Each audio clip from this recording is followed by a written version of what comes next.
warbaahinta. Assalaamu calaykum waraxmatullaahi wabarakaatuhu. mudanayaal iyo marwooyin,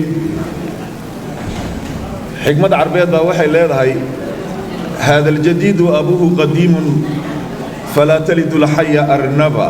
ma garta cuseebka hadda jiro aabbihiisu waa qadiim, bakaylana abeesa ma dhalo. xamar taariikhiyan haddaanan marka hore lays xasuusinin, haddeertanna sida ayada ee loogu helo ayadii gobolka banaadir kriitika badan ayaa abuurmayso. haddaan in yar aan u iftiimiyo, guddoomiyihii hore halkan soo istaagay walaalkeenna Jelani Ikar ayaa wax yar ka taataabtay. anoo horta u mahad celinayo guddoonka iyo guddigii ka soo shaqeeyey guddoomiyaha iyo xogeeyihii ee noo akhriyey ra'yiga ee ayaga ay ku soo salaysiiyeen iyo saaxiibo fara badan ee ayagana ka hadlay halkan. xamar markeedii hore waxaa la isku oran jiray 4 degmo oo la dhihi jiray 4 xamar. 4taasi degmona waxay ahaayeen xamar jajab, xamar weyne, shingaani iyo wardhiigley oo hadda warta nabadda la yidhaahdo. maantana 17 degmo waaye iyo boondheere oo 5 ku ahayd. cafwan dadna 7 ay yidhaahdaan cabdilcasiis iyo waxay ku daraan maaragtay, laakiinna xamar marka la yidhaahdo xamar alqadiim ma garataya oo xamartii ahayd taariikhiyan degmooyinkeedii waa la yaqaanaa. xamarta cusub ee hadda maanta aan dhex joognana waa xamar 17 degmo ka kooban.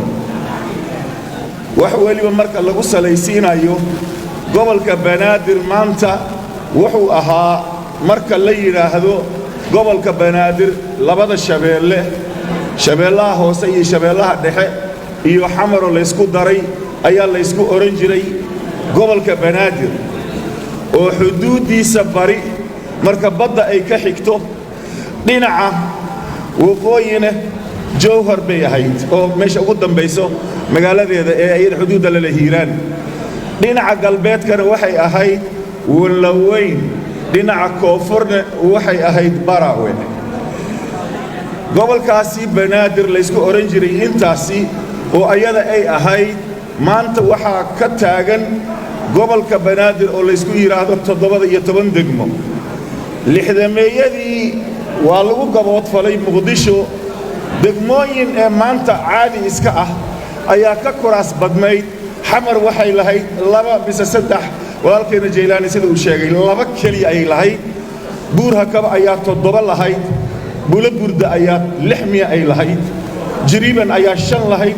degmooyinkii waaweynaa boosaaso, hargeysa, burco, ma garatay ee beledweyne ee maaragtay halkaas kulli garowe, waxaanoo dhan degmooyinka waaweyn. degmooyin yar yar baa ka tii kuraas badnayd. waxyaabihii khiyaamooyinkii 60kii dhacay bay ka mid tahay oo ay la irdhoobeen ilaa yowmana haada. marka aad fiirinaysid walaalaha Soomaaliyeed ee hadda maanta wax badan koonfur lagu eedaynayo ee ayaga doodda ay qabaan, maanta marka waxay taagan tahay mudane guddoomiye.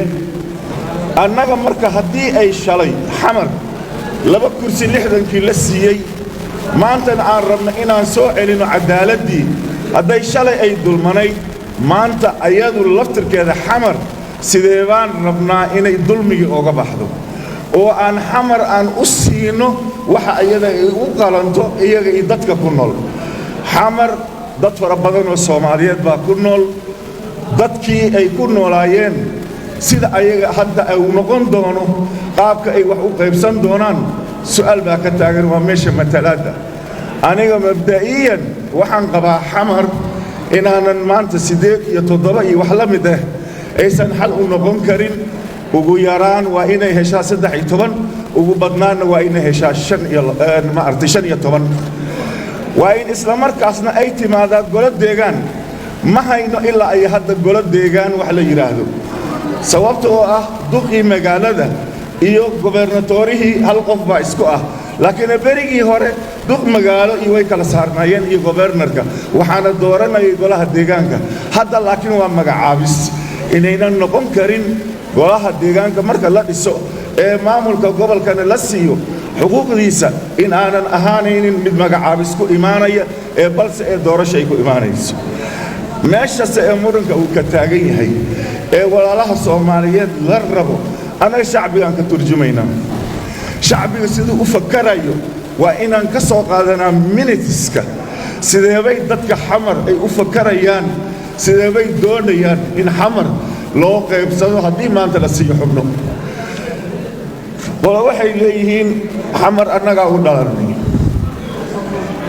oo waxa waaye marka ma waxaan leenahay xamar waxa iska leh ciddii u dhalatay wala waxay leedahay aniga waa ku dhashay ma waxaan leenahay hala siiyo iyadana qoladii u dhalatay wala waxay leedahay aniga waa ku dhaqmay